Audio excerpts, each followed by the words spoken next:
하나님의 말씀 보겠습니다.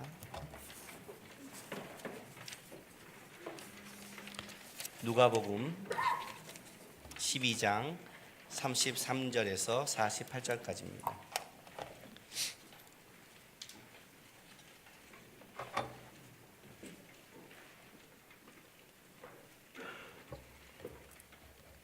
누가복음 12장 33절에서 48절까지 우리 한 절씩 기도합니다.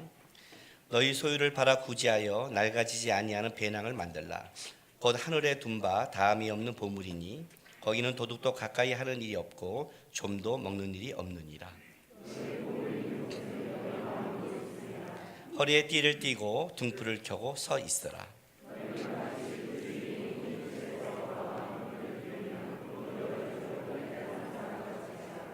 주인이 와서 깨어있는 걸 보면 그 종들은 복이 있으리로다. 내가 진실로 너희에게 이르노니 주인이 띠를 띠고 그 종들이 자리에 앉히고 나와 수종 들리라.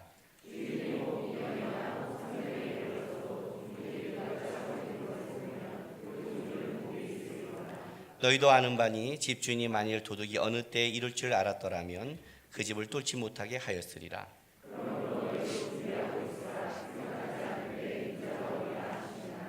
베드로가 여짜오되 주께서 이 비유를 우리에게 하심이니까 모든 사람에게 하심이니까.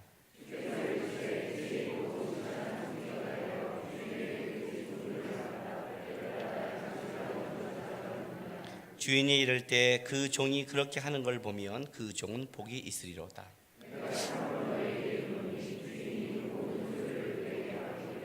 만일 그 종이 마음에 생각하기를 주인이 더디 오리라 하여 남녀 종들을 때리며 먹고 마시고 취하게 되면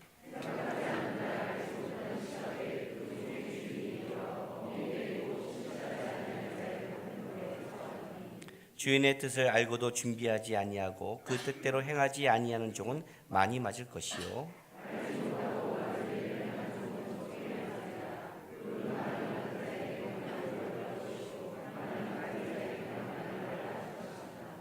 아멘. 오늘 본문의 내용은 굉장히 많은 걸 담고 있죠. 굉장히 많은 걸 담고 있습니다. 어떻게 이 예수님을 믿고 주님이 오실 그날까지 성도들이 이 시대를 어떻게 살아가야 되는 것인가, 또 어떤 자세로 살아가야 되는 것인가, 또 어떤 마음으로 살아가야 되는 것인가를 이제 아주 함축적으로 이 본문에 담고 있습니다. 그런데 이제 우리가 이 본문을 하나하나 이렇게 보기 전에 여러분이 일단 성경을 먼저 보시면 먼저 이미지로 한번 이렇게 딱 집어넣었으면 좋겠습니다. 머릿속에 이 본문을 여러분이 읽고 딱 느낌이 오는 게 뭔지 한번 생각해 보십시오. 어쨌든 주님이 오실 날을 생각하고 살라는 거죠. 그래서 오늘 이 본문을 쭉 읽어보면 그런 느낌이 오죠. 많이 준 자에게 많이 찾을 것이다. 너에게 준 것이 분명, 이 말은 무슨 말이에요? 너희 게 아니다, 이런 뜻이죠.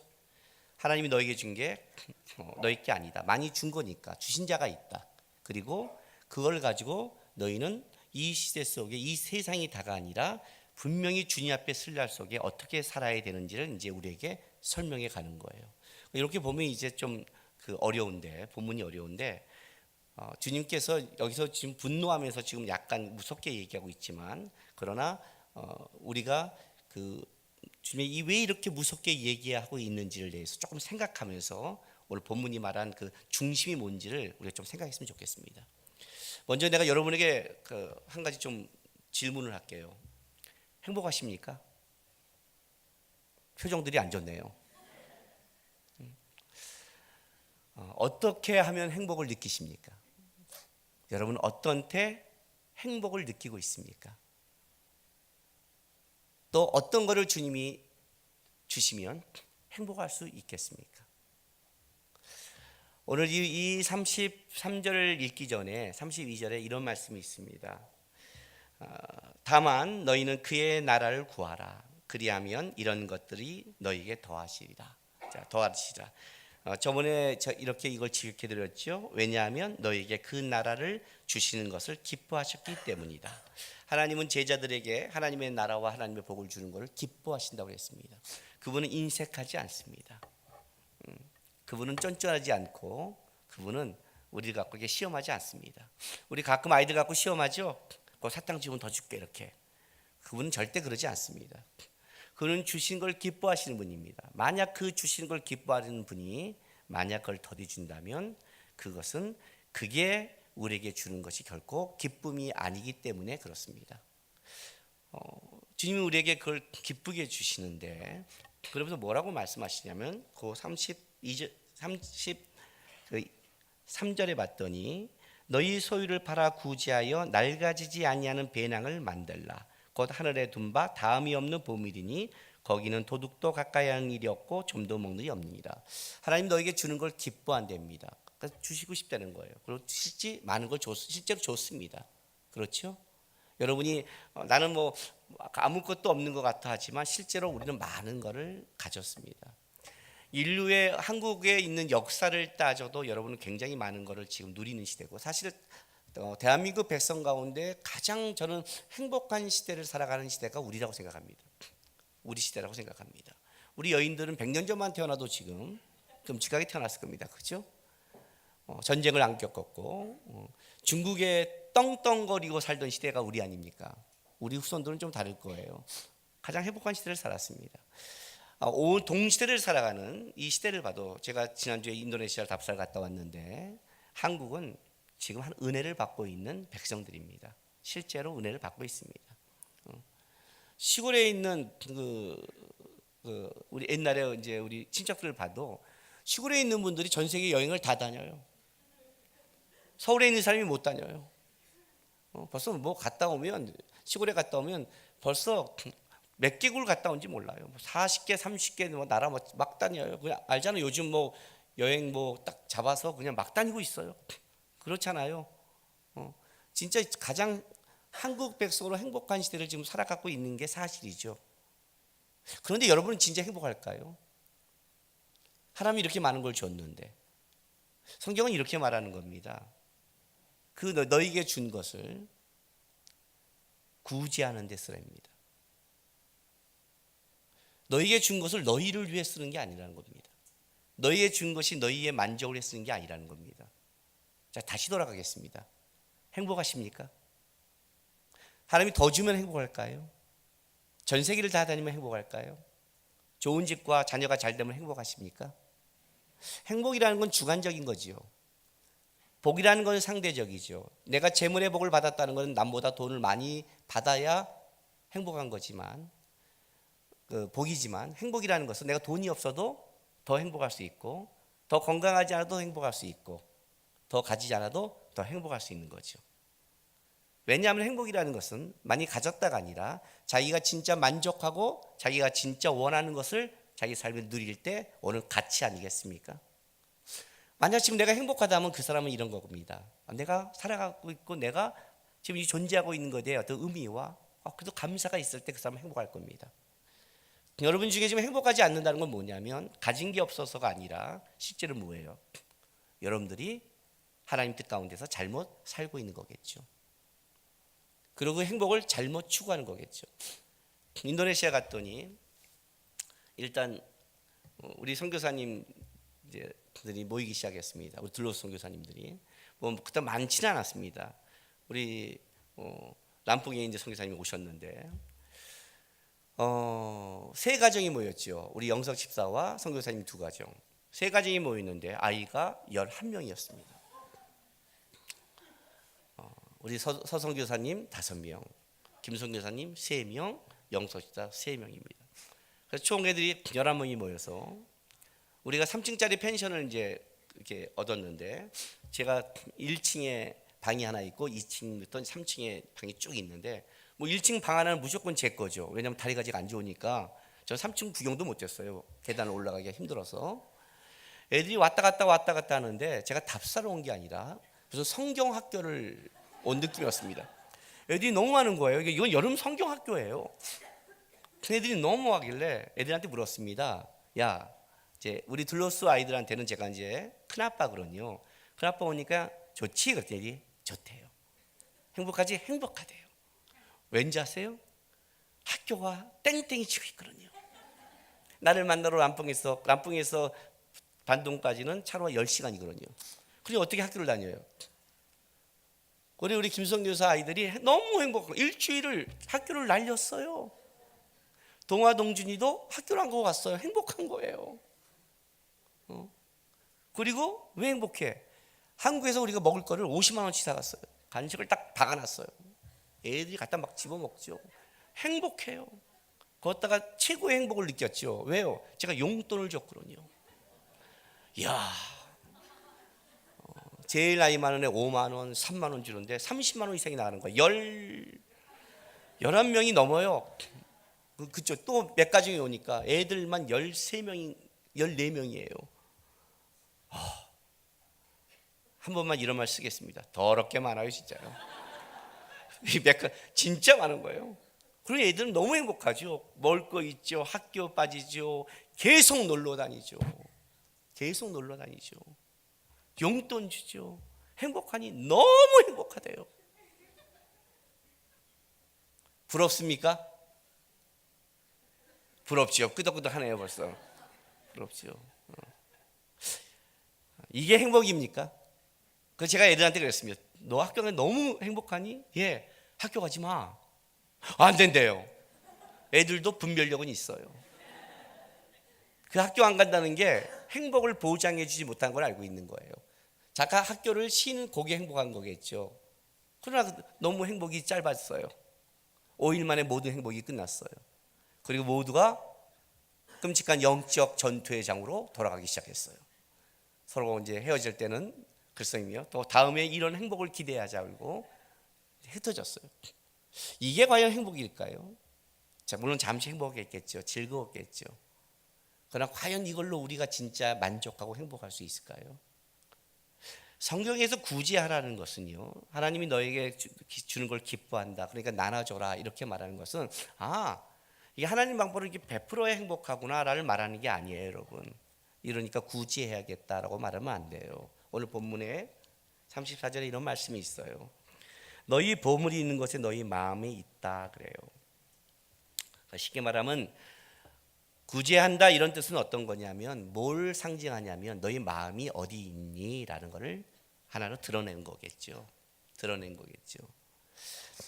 이번에 우리가 갔을 때 어떤 일이 있었냐면 그 9월 1일이 지났죠. 9월 1일이 거기에 굉장히 인도네시아에 큰 행사가 있었어요. 그게 뭐냐면 아브라함이 모리아산에서 이스마엘을 바친 날이래요. 우리는 이삭이지만 거기는 모슬렘이니까 이스마엘을 바친 거예요. 왜냐면 거기는 이스마엘이 조상 아니에요. 그러니까 바뀐 거예요. 어쨌든 따지지 마세요. 가서 이삭이라고 싸울 필요 없잖아요. 그래서 지나가니까 뭐가 있냐면 그 길가에 쫙 뭐가 있냐면 양들이 길가에 막 있는 거예요. 그래서 저게 뭐야? 그랬더니 그 양을 팔러 오는 거예요. 팔러 와서 부자들이 그때 뭐 어떤 일을 하냐면 아주 부자는 소를 사고 가난한 자는 좀 돈이 좀 없는 양을 사서 그리고 가난한 자들에게 쿠폰을 나눠줘요. 쿠폰을 나눠줘서 그날 9월일날 그걸 잡으면 가난한 자들이 와서 이제 고기를 받아가는 날이에요. 근데 왜 이렇게 굳이 하냐면 그것이 자기들이 1년 동안 지은 죄의 잘못들이 있는데 이 다음에 이제 자기네가 알라신을 만날 때 알라신이 저울을 잰대요. 선행의 저울과 나쁜 짓한 저울에서 이게 이제 악행이 많아지면 어떻게 돼요? 지옥에 가는 거죠. 그래서 선행을 하기 위해서 이 선행의 저울 쪽에 무게를 달기 위해서 그때 선행을 한다는 거예요. 그리고 하면서도 불안한 거예요. 왜냐하면 하면서도 이것이 100% 만족이 안 될 수 있잖아요. 그걸 하고 있기 때문에 쫙 양들이 있는 거예요. 성경이 말하는 구제는 이런 걸 말하는 게 아니에요. 그것도 이기적인 구제죠. 자기가 더 좋은 곳에 가기 위한 구제잖아요. 오늘 이 뒷부분을 보면 우리가 하나님 뺐을 것이다. 그죠? 깨어 있어라. 그리고 많이 주자는 많이 찾을 것이다. 이렇게 생각하니까 혹시 우리가 주님 앞에 갔을 때 똑같이 이 알라를 섬긴 것처럼 이 선행과 내가 하나님 앞에 한 일과 아닌 것 때문에 이런 두려움을 말하는 게 아니라는 거죠. 그런 식의 구제를 말하는 게 아니에요. 여기서 구제하라는 것은 이런 뜻인 거예요.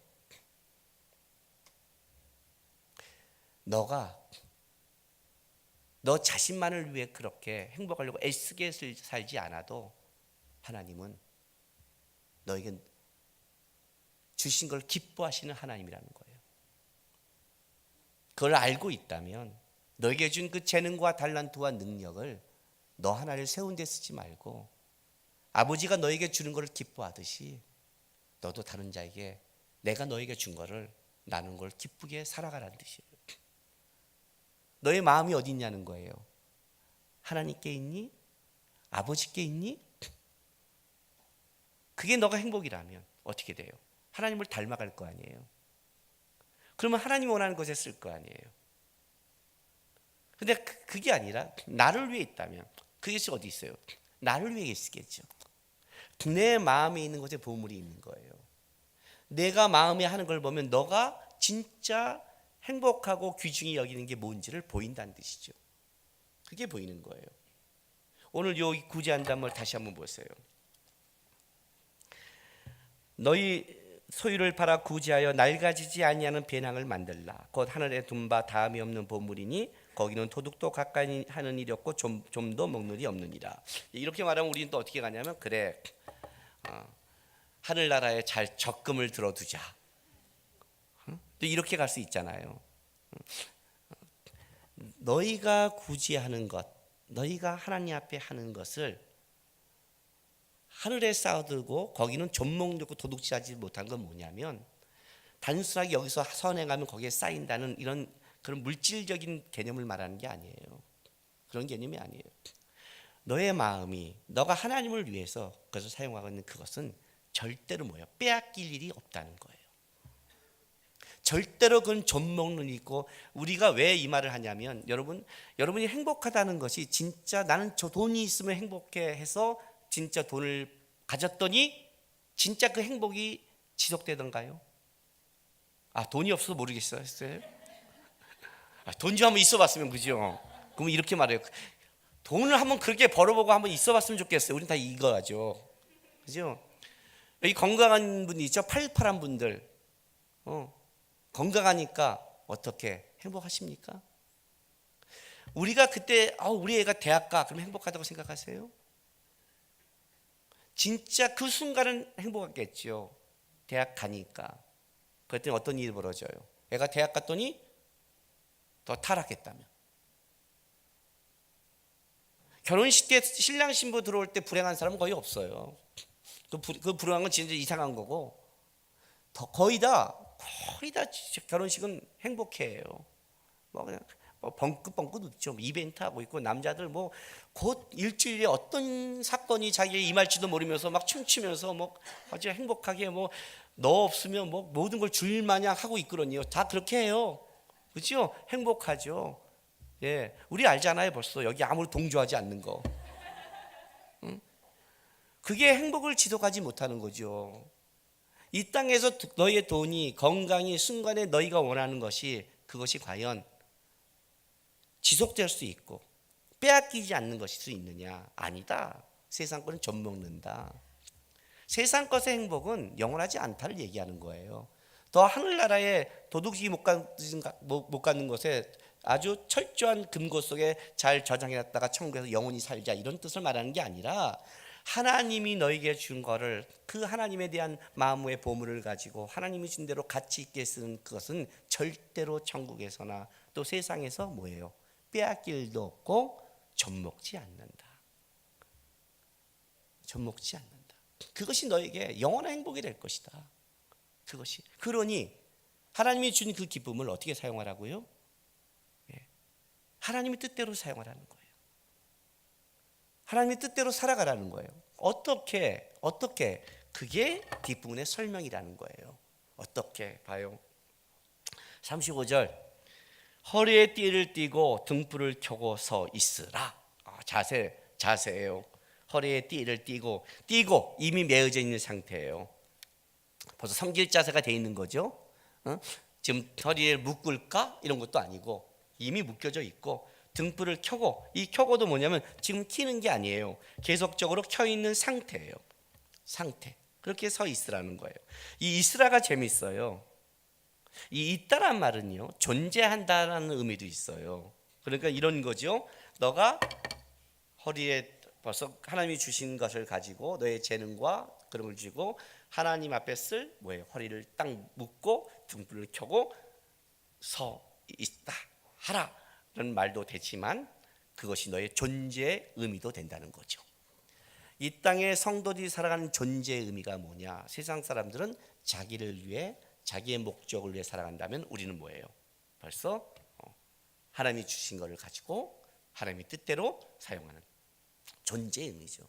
자기가 살아갈 때 자기의 존재의 의미를 느낄 때 행복하지 않아요? 그렇잖아요. 그리스도인이 가장 행복할 때가 언제예요? 내가 예수를 믿는 거구나. 내가 천국 가면 그래도 하나님 앞에서 이거는 내가 칭찬받겠구나. 그럴 때 우리 행복하지 않아요? 자기 존재의 의미를 느낄 때, 내가 살아가는 의미를 느낄 때. 엄마들이 그렇게 힘들지만 아이들 보면서 할 때 내 자리에 대한 그런 거, 그 의미를 느낄 때 그러는 거죠.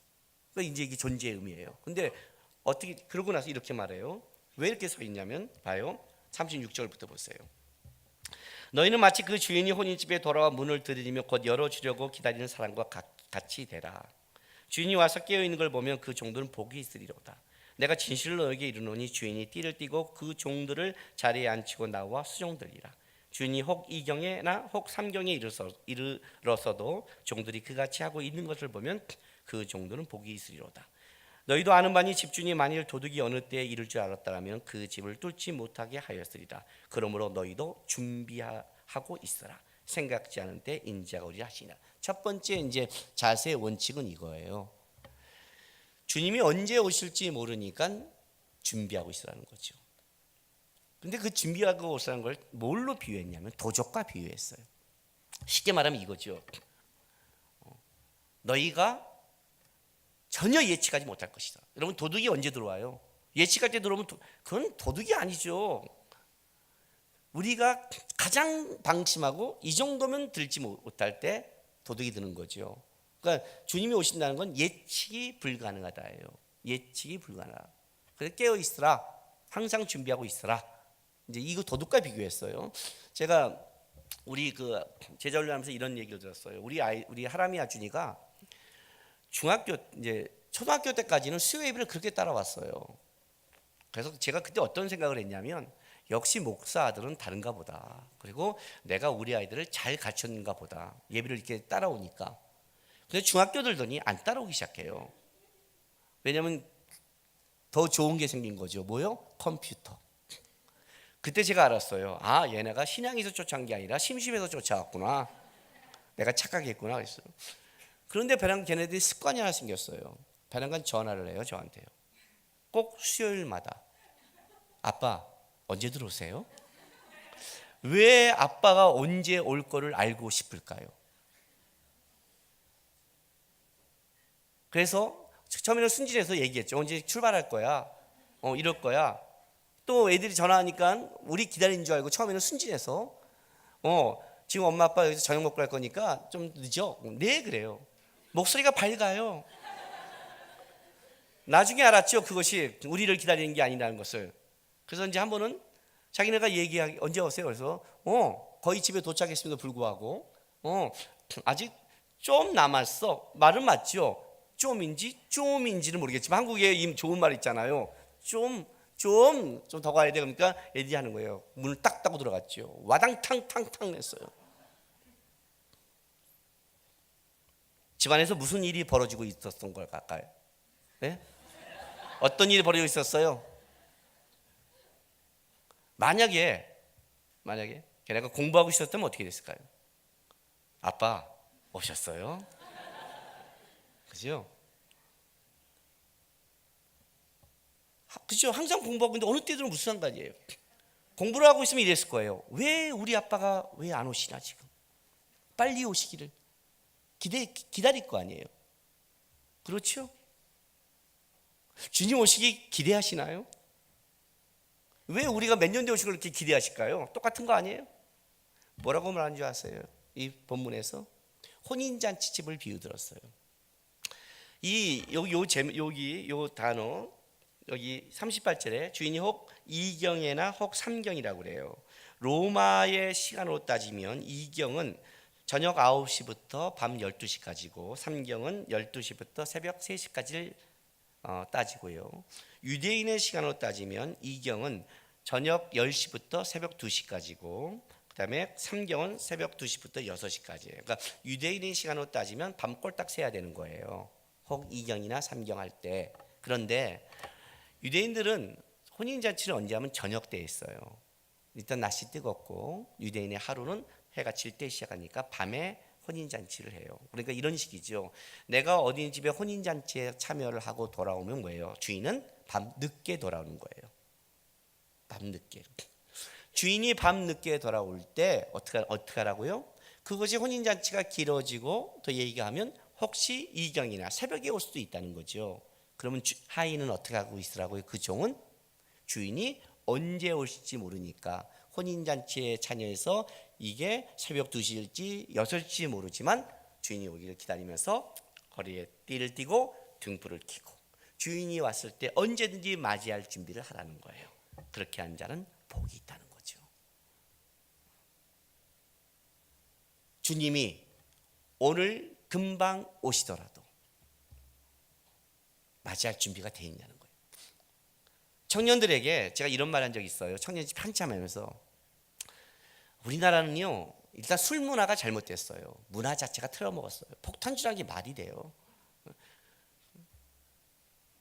담배도 우리는 너무 펴대요.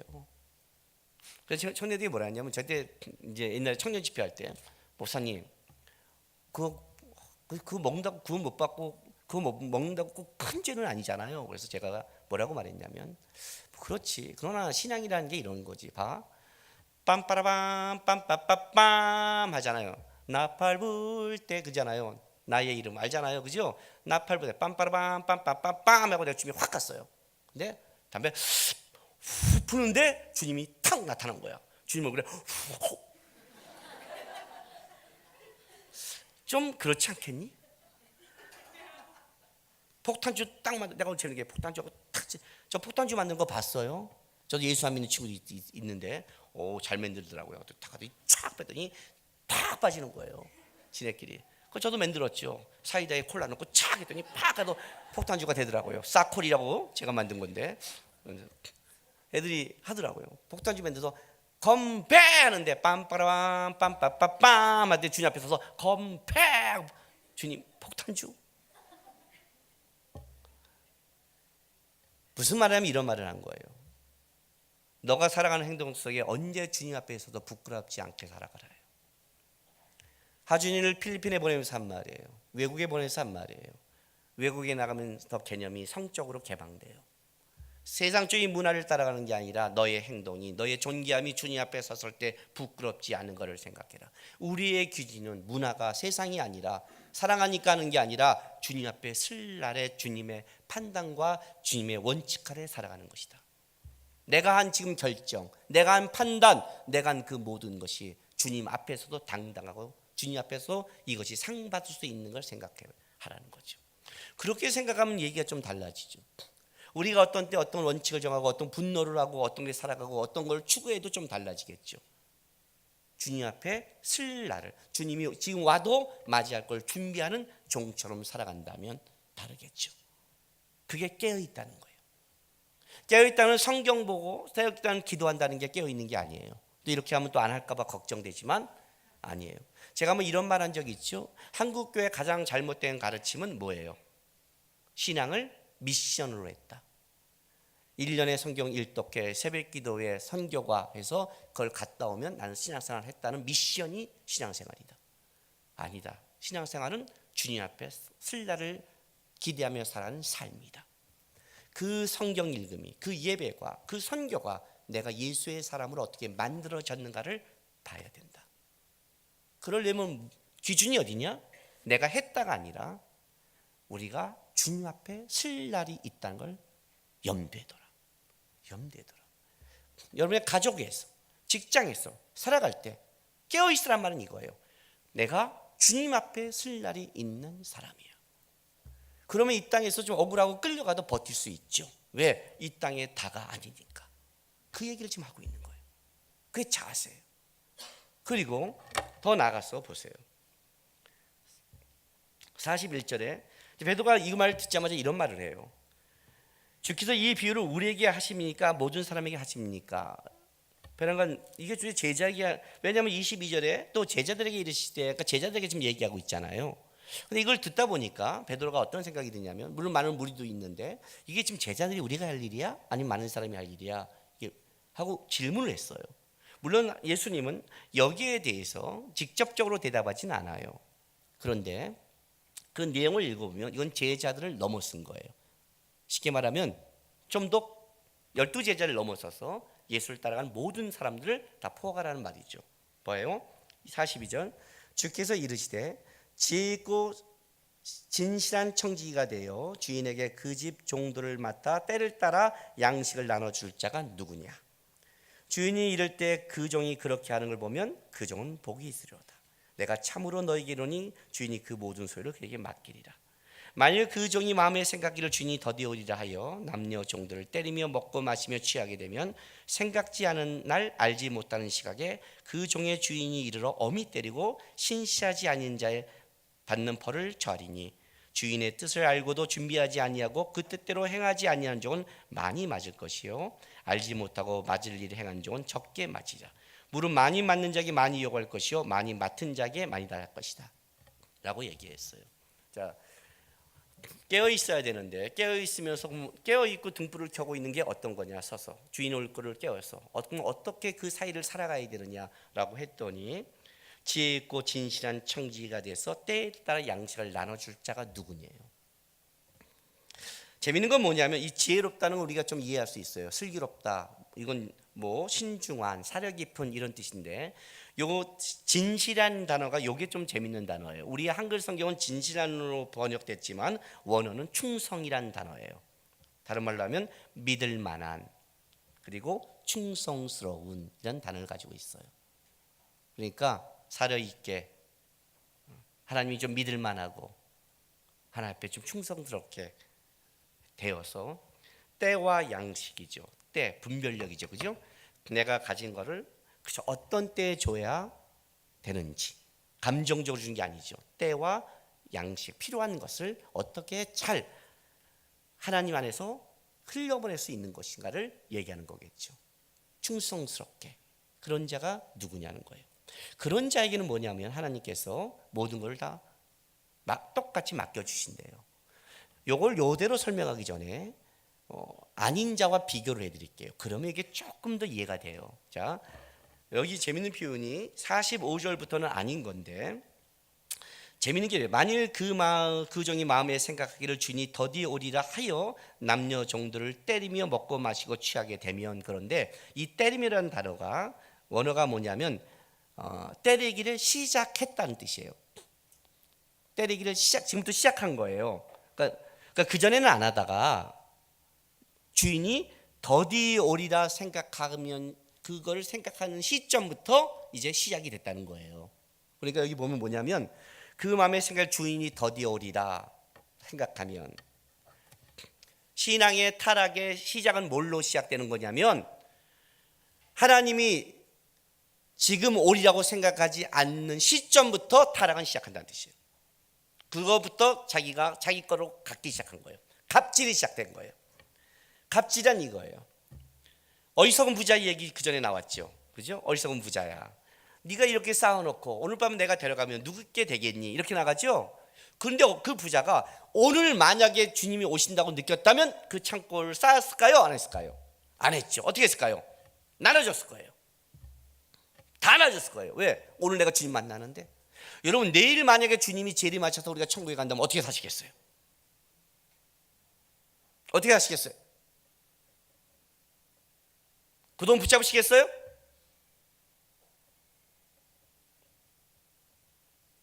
그 돈 못한 집 팔아 선교하지 않겠어요? 하루만 텐트에 자면 되잖아요. 아니, 하루만 영화관에 가면 자잖아요. 그렇지 않겠어요, 여러분? 그렇죠. 그러니까 이게 무슨 말이냐면 이거예요. 주님이 오심에 대해서 너가 잊혀질 그 순간부터 어떤 일이 시작되느냐? 너는 다른 것이 시작될 것이다. 어떤 게 시작돼요? 내가 주인 될 것이다. 주인이 오신다는 건 이것이 주권이 주님한테 있다는 건요. 주권이 주님한테 있는 거예요. 근데 그것이 더디라고 생각하는 시점부터 나태함이 시작되는 거예요. 그때부터는 어떤 게 되느냐?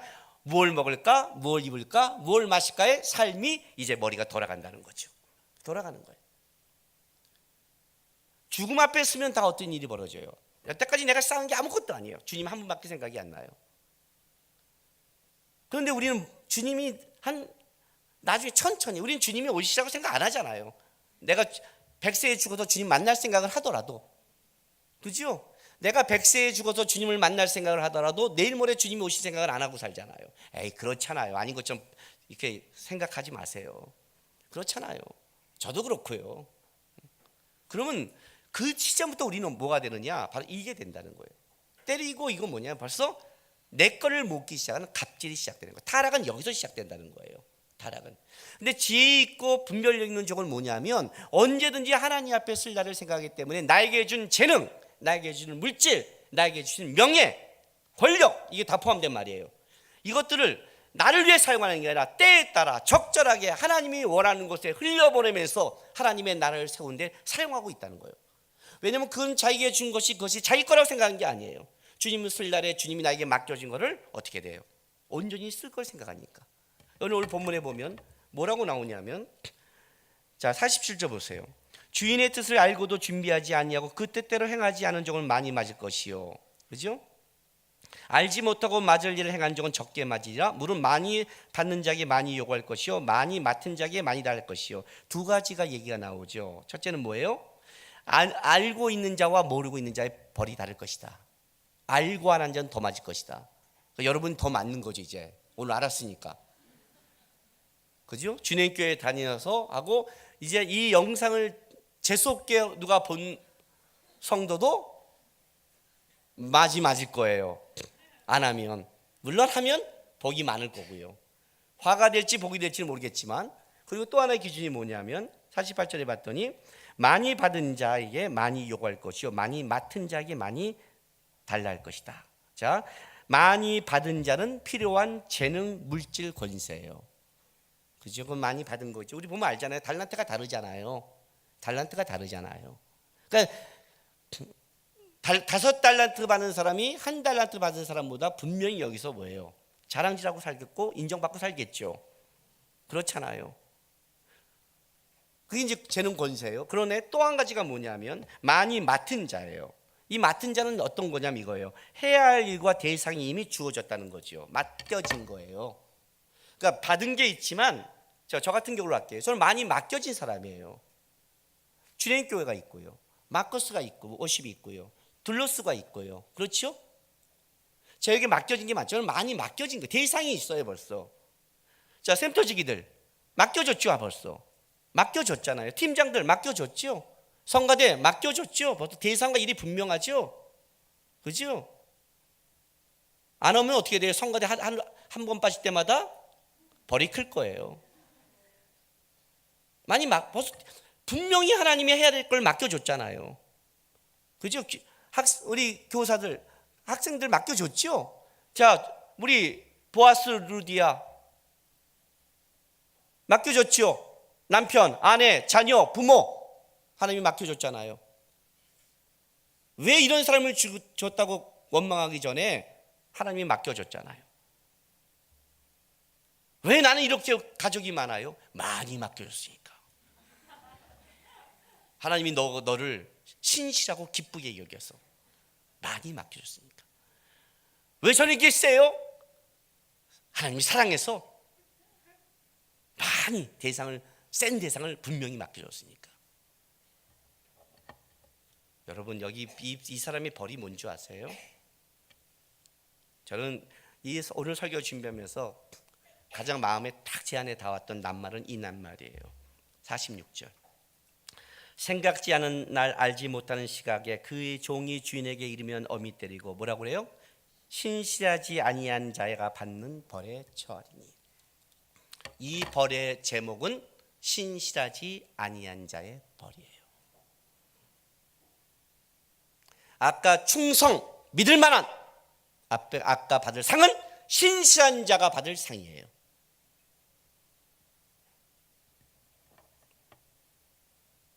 결국 그 대상과 달란트의 문제가 아니라 신실하지 않음이 문제예요. 믿음이 없는 게 문제고 신앙이 없는 게 문제예요. 세상 것에 마음을 둔 게 문제예요. 하나님이 준 것, 하나님의 뜻대로 살고자 없는 세상에 마음을 준 게 문제라고 얘기하는 거예요. 이 벌은 신실하지 않은 자의 벌이에요. 그 여러분의 상은 신실한 자가 받는 상이에요. 오늘 제가 제목을 이렇게 정했어요. 복이 있는 성도. 어떤 게 복이 있는 성도일까요? 어떤 게? 인도네시아 갔더니 이런 일이 있었어요. 애들이 막 1층부터 3층까지 뛰어다니면서 난리가 났어요. 가뜩이나 많은 아이들이 오래간만에 만났으니 학교도 안 가고 얼마나 신났겠어요. 4일 내내 노니. 얘네들이 새벽 2시까지 얘기하는 거예요. 3시까지 얘기하고요. 놔뒀어요. 그냥 어른들도 놔뒀어요. 왜? 오래간만에 만나서 오래간만에 노니까 그 다음날 아침에 뭐 늦잠 자면 어때요? 학교 가는 것도 아니니까 놔둬라. 그래서 놔뒀어요. 먹을 때 팍 먹고 다 놔뒀어요. 4일째 되니 어떤 일이 있으면 이런 일이 생겼어요. 마지막 날인데 애들이 올라가면서 이런 말을 해요. 오늘은 마지막 날이니까 밤새 놀 거예요. 그래요. 제가 뭐라 했냐면 그렇게 하기로 했니? 네, 그래요. 그런데 그 밤새 노는 것은 니네가 결정할 거야 아닌데? 예? 내가 결정할 거야. 내가 허락해야 놓은 거야. 지금까지 니네가 놀고 싶은 게 놓은 게 아니라 내가 허락해서 놓은 거야. 니네 지금 착각하고 있어. 선교사님이 아이들이 만났는데 첫째, 둘째, 셋째까지는요 저를 알아요. 둘로스의 큰아빠고 제가 얼마나 무서운 애인지 알아서 애들이 내 눈에 착착 들어가요. 거기서 태어나서 나를 못 봤던 막내들이 있는데 얘네들은 나를 개무시해요. 누구세요? 왜 머리 빠진 지팡이집 할아버지가 나타나서? 우리 서성교사님 넷째는요 나를 보고 장난을 쳐요. 할아버지 이러면서. 그래서 제가 불렀어요. 야, 여기서 내가 제일 무서워. 너는 아빠도 나한테 혼나. 여기서 내 말대로 해야 돼. 알았지? 그랬더니 에이 장난이죠? 아닌 것 같은데요? 그래요. 왜냐하면 힘없이 다니니까 뭐 이런 사람이라는 거예요. 이야, 이게 이렇구나. 이게 그냥 편하게 배려해 줬더니 당연한 자기의 권리와 자기 것으로 알고 있구나. 도대체 여기에 가장 어른이 누구고 여기를 모르는 사람이 누구고 여기 주권자가 누군 걸 애들이 모르는구나. 첫째는 알아요. 인사가 달라요. 벌써 나타났잖아요. 자기 아버지를 팰 수 있는 분이 나타났잖아요. 인사가 달라요. 예의가 달라요. 그리고 누구한테 용돈이 나오고 누구한테 먹을 것이 나오고 누구한테 그날의 편함과 어려움이 결정권이 나온 걸 알고 있으니까 첫째들은 벌써 90도로 인사하고 깍듯하고 뭐 지팡이도 잡아주고 막 해요. 서비스가. 그런데 이 막내들은 내 지팡이 갖고 장난치고 있어요. 그리고 이게 당연하다고 생각하는 거예요. 왜 우리가 노는데 당신이 간섭을 해요? 그래서 제가 불렀어요. 누굴 불렀냐면 아빠들을 다 불렀죠. 얘기를 했어요. 설명해. 그랬더니 야, 우리 맞아. 이분이야. 다 새겼더니 그때서 긴가민가 장난인가 진짠가를 오는 거예요. 그래서 내가 그랬어요. 네 앞에서 네 아빠를 내가 팰 수 있어. 너가 버르장머리 없으면 너 아빠가 나한테 맞아. 그랬더니 이제 조금 눈빛이 주권자를 아는 눈빛으로 바뀌기 시작했어요. 깨어있기 시작한 거죠. 여러분에게 준 것이 하나님이 그냥 베푸니까 당연한 여러분의 권리라고 생각하십니까? 신실하지 못한 자입니다. 하나님이 간섭하기 싫고 하나님이 이런 인생 속에 풍족해 주면 주권자는 알아야죠. 오늘 밤에 나를 데려갈 수 있는 분이 누구인가를. 그게 신실한 자가 받는 복이에요. 성도의 복이죠. 주권자를 알고 내가 한 것이 하나님 나라에 가치 있는 것을 알고 살아가는 자들. 세상이 어렵고 힘들더라도 절대 이것이 세상에선 모욕당할지 모르지만 절대로 가치 있는 것을 나는 살아왔다. 나는 주님 바라보고 걸어왔다. 그 많은 복이 어디 있겠어요? 그게 성도가 받는 복이죠. 이 다음에 내가 주님 앞에 섰을 때 내가 사는 삶이 절대로 주님 앞에서 좀먹거나 썩거나 두려움에 떨어서지 않는 내가 주님을 보고 살아갔던 그 삶이 주님께서 신실하다고 말해줄 거라는 걸 알고 살아가는 것. 이 땅에서 그걸 벌써 알고 믿음으로 살아가는 그 자의 복이 얼마나 크겠어요. 주권자를 기억하시고 뭘 먹고 마시고 입고 살아가고 교훈하고 가정생활하고 직장생활을 할 그 순간에도 이 다음에 내가 주님 앞에 설 날을 기억하면서 허리에 띠를 띠고 등불을 켜고 언제든지 주님 앞에 설 수 있는 성도의 삶을 살아가시기를 바랍니다. 기도하겠습니다. 이 시간에 다 같이 우리 좀 다짐해 기도합시다. 주님, 나태하지 않게 도와주십시오. 나태한 순간부터 제가 타락이 시작된 걸 알았습니다. 나태한 순간부터 세상 걸 쫓는 걸 알았습니다. 이 땅 살아가면서 뭘 먹고 마시고 입고 주님 아십니다. 이 다음에 주님 앞에 섰을 때 신실하지 않는 자가 아니라 신실하게 살아왔다는, 내가 사는 모든 삶이 주님 앞에서 참 깨어 있었다는 그 삶을 제가 살아갈 수 있기를 도와달라고 우리 이 시간에 다 같이 다짐하고 기도하며 나가겠습니다. 기도하겠습니다. 거룩하신 아버지 하나님, 감사합니다.